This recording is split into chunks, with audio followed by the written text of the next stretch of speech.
joining me now after an incredible night of intense research and time and effort and blood, sweat, and tears put into this project. Jovan Hutton Pulitzer, thank you so much for talking with us. Thank you for your incredible presentation. Tell me a little bit about I'm sure your emotions are a little high right now. You've had a lot of people here. They love you. They support you. They're so grateful for what you've done. What are you feeling like right now?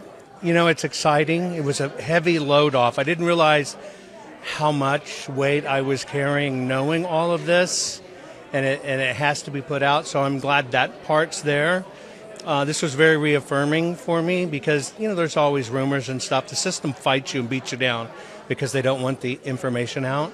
And so this was just a monumental day in my life. But to see the people who did the work, who volunteered for the audit, who called the Senate and made them do it, it's just a powerful thing.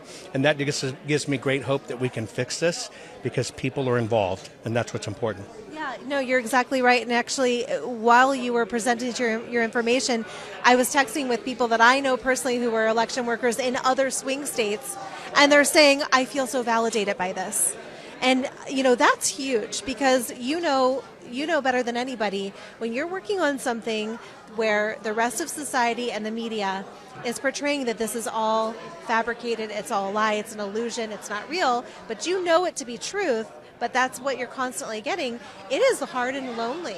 Right. And it's hard to continue with that, but you certainly have a ton of people here that are now, their eyes are wide open.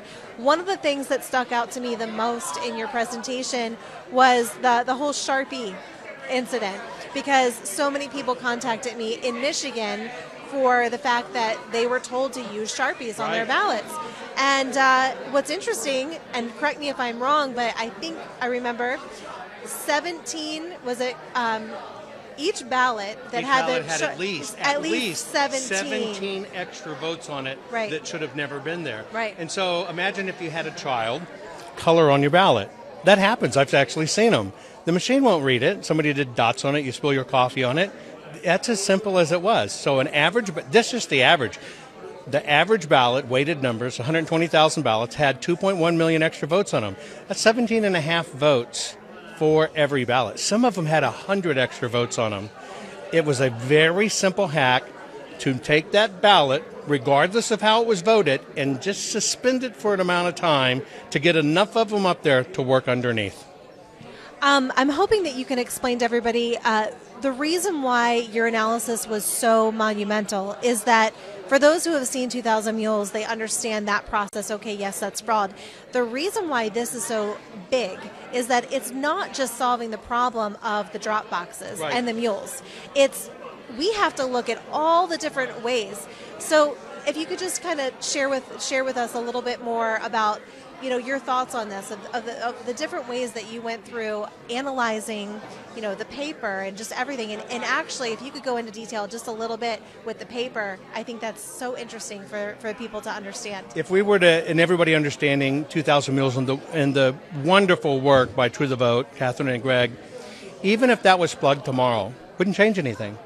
Because we've discovered there's an excess of 100 different ways to basically rig these elections while even messing with the machines. And so when you understand this has been enacted for so long, and you understand the push for mail-in ballots, or you understand the permanent early voter list, you begin to get your eyes open and understand something very simple. You should never vote early. Are you too lazy to get out and vote on one day for your country? They've convinced us in this instant gratification society. But when you vote early, you are telling them, whether you know it or not, how you voted, and they know what to do. So even the early vote is part of a hack. Which I assume that was because we need to have the one day, one vote, right? Which is great because I know that people here in Arizona are pushing for that. Jovan, what would you say to the other people in the other states who might be watching your presentation tonight and who have been discouraged because, they were working in the clerk's office or they've witnessed the fraud and they've testified in the Senate hearings and still nothing? Word of encouragement for them. Well, the courage of those people speaking up is what made this happen. And because you spoke up and we got it done and we got the ballots, now for the first time in history, we know every possible way it can be done. And that's how we plug it. So for all the troubles those people went through and were basically called conspiracy theorists or laughed at, that was monumental. But now we see it. Now those same people have validation that it happens, but we've got to march together in unison on this. We've got to keep on talking about it. We've got to keep on getting out there. The number one fairy tale in the United States of America is not Santa Claus. There's no such thing as election fraud. And if we do not fix this, see, our great country was founded on an incredible piece of paper. That's called our Declaration of Independence. That paper was so perfected. I compare it to the Ten Commandments. It was so perfected that when most republics fail in 150 to 200 years, we're still here even past that, almost another 50 years. But it's because we did it right. But if we don't get this one simple piece of paper correct, which is called our voting ballot, we're going to lose this. But we have all been given a gift, and it's the gift of discernment, and our eyes are open. Now we can fight it. But it's up to us. You got to get involved. Jovan, thank you so much for what you've done, and just really praying for God to protect you and bless you. And we're just so grateful for you. Thank you so much for tonight, for being here. Thank you.